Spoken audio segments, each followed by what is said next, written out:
ચાલો મિત્રો, આપણે સરસ મજાનું ઘરે જ મલાઈનું માખણ અને ઘી બનાવીએ છીએ, જેવું તમને બતાવીશ. જે 1 અઠવાડિયા સુધી આપણે જે મલાઈ ભેગી કરીને રાખેલી હોય, આજે તેની સરસ મજાની સાઈઝ બનાવશું અને સરસ મજાનું માખણ બનાવશું. મિત્રો, તમે જોજો.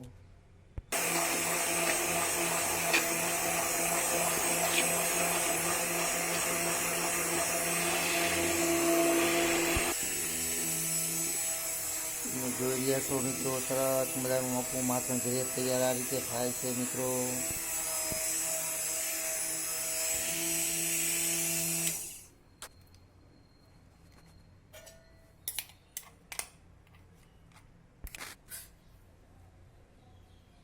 ચાલો મિત્રો, તમે જોઈ રહ્યા છો, સરસ મજાનું આપણું માખણ તૈયાર થઈ ગયું છે. તો તમે પણ આવી રીતે ઘરે માખણ બનાવતા હશો મિત્રો, કારણ કે આપણા ઘરે જે દૂધ આવતું હોય છે તેમાંથી મલાઈ લીધેલી હોય છે, તેમાંથી આ સરસ મજાનું માખણ બને અને તેમાંથી આપણે ઘરે જ ઘી બનાવતા હોય છીએ મિત્રો.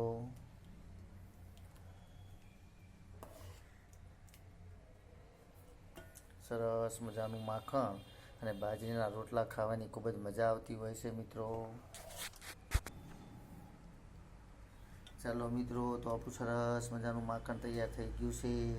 હવે આપણે તેનું ગરમ કરીને ઘી સરસ રીતે તૈયાર કરશું મિત્રો, અને ખાવા પૂરતું માખણ પણ ફ્રીજમાં રાખશું મિત્રો. તમે પણ આવી રીતે માખણ ઘરે બનાવજો.